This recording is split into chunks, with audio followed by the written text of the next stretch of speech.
คลิปเหตุการณ์ไฟไหม้ของค่ำคืนวันที่ 4ที่ผ่านมานี่ตอนเวลา 7 โมงแรงเนาะไหม้อยู่เขตบ้านปือโคก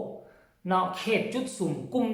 13อยู่เมืองพินแขวงสวรรณเขตเฮือนหนึ่งหลังไหม้วอดวายและก็มีเป่าเข้า70เป่าโอ้ยเป็นตาลูโตนมันเป็นตาอีตนเจ้าของเฮือนนั่งให้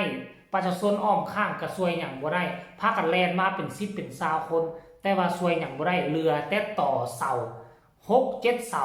และหลักฐานที่สำคัญพอเฮาเนาะอยู่เบิ่งตามคลิปหั่นมันจะเห็นไฟยังไหม้อยู่สายไฟเลยสายไฟที่มันไปจุใส่เฮือนน่ะอาจจะเกิดประกายไฟจากสายไฟหรือบ่อันนี้ค่อยบ่แน่ใจเด้อเฮือนยังไหม้อยู่บางคนไปถ่ายคลิปเอาถ่ายไปถ่ายมาเกือบเหยียบเอาสายไฟยังไหม้เป็นไฟลุกอยู่ท่านผู้ชมเนาะไปเบิ่งคลิปนี้ซะก่อนแล้วใครมีคำคิดคำเห็นแล้วจึงส่งมาใต้คอมเมนต์เนาะไปเลย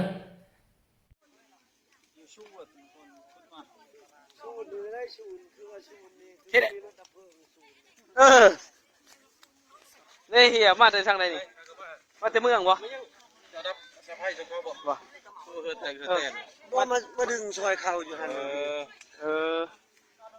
ตอนไฟขึ้นนะบ่กล้ามีน้ำได้น้ำยังล่ะน้ำได้น้ำยังบ่มีบ่มันมีบ่น้ำใดน่ะนี่บ่มีนั่นบ่มีไฟเนาะเขาไปตั้งน้ำไม่ใช่บ่นี่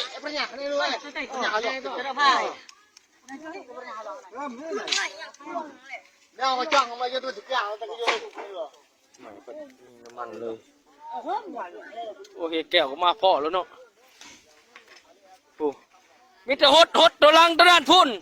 ลังตัวมันเสียนั่นน่ะฮดตัวนั้นบ่ให้มันลามต่อฮะ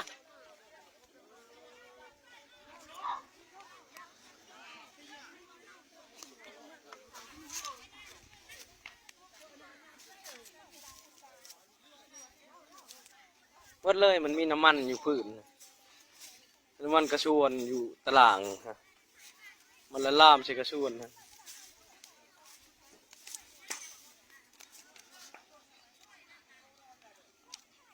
ไฟใหม่เฮือนอดัมทางแหวอันนั้นจ่อยเอ้ยเฮือนอดัม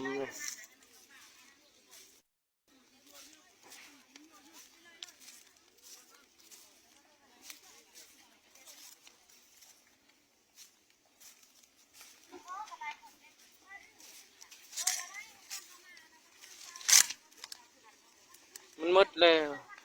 มืดแล้ว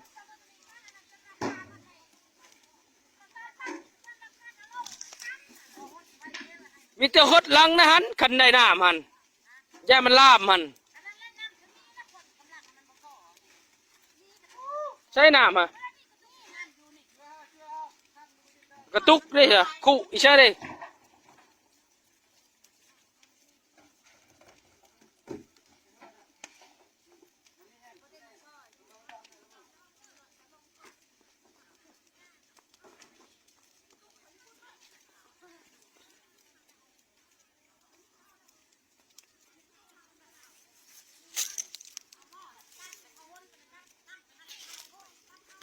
ช่วยได้เอาหมอหน่อยบริมี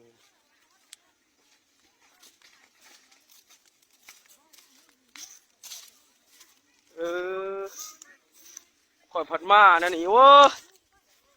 ไอ้ใช้ไผ่เขาบริหูเลยเนี่ยบริหูว่าไผ่อะไรเงี้ยนี่ใช้ไผ่ยังใหม่อยู่นี่ฮะ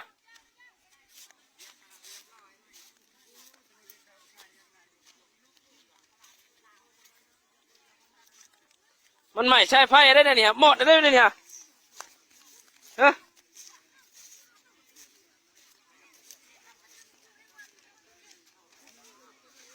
บ่นี่มันยังใหม่อยู่เนี่ยมันชิลาบได้นี่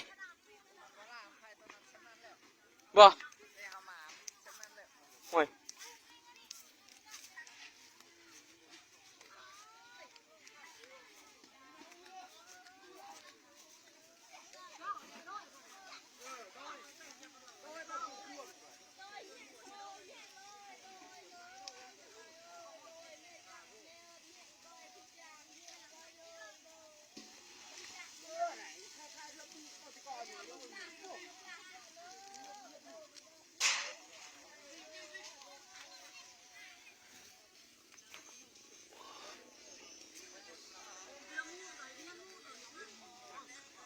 ก็บด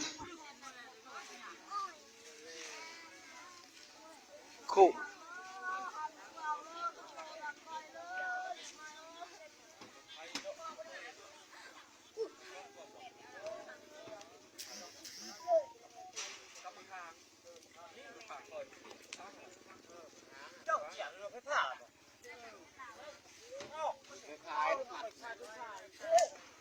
ยังบอกไปตาแล้วกูไปชายเลยตาได้ชายเลยตาดับ ไพ่ไปช่างเลยมาใช่ไพ่อะไรแต่คนไปกินอีกคนไปเชยคงผู้จักเลย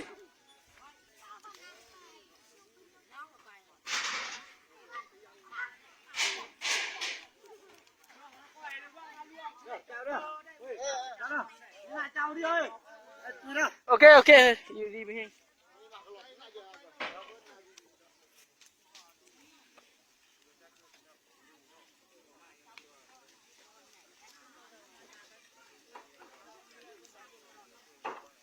มันบ่ลามแล้วมันบ่ลามแล้วเหือนแล้วนะ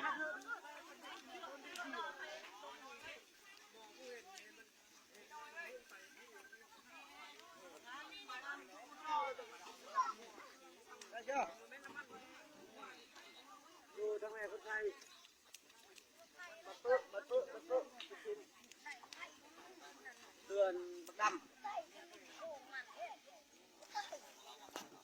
โอ้ยสิทำยังไงฮะมาไม่ขึ้นเลยฮะมาเถอ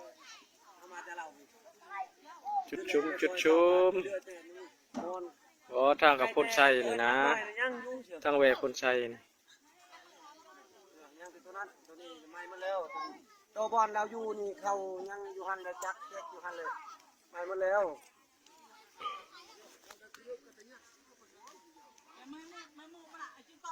เจ้าของเฮือนนี่อะไรของเฮือน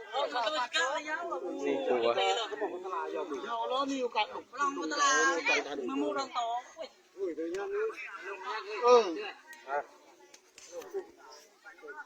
แต่นั่งกว่าของสวน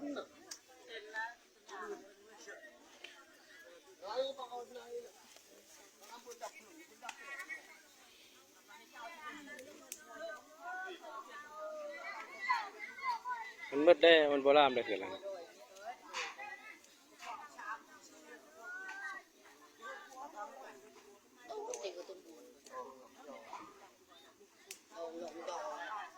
เฮือนอดัมทางแหวกเครื่องใจเจกูดเด้เฮือนอดัม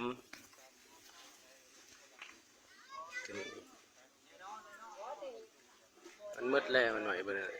มันอยู่แล้วไผ่ไปเลย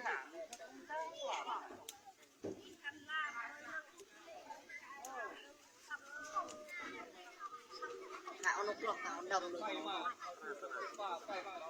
น้ำดำสิเอาหนุ่มสิอันนี้มันไฟลุกที่ยัง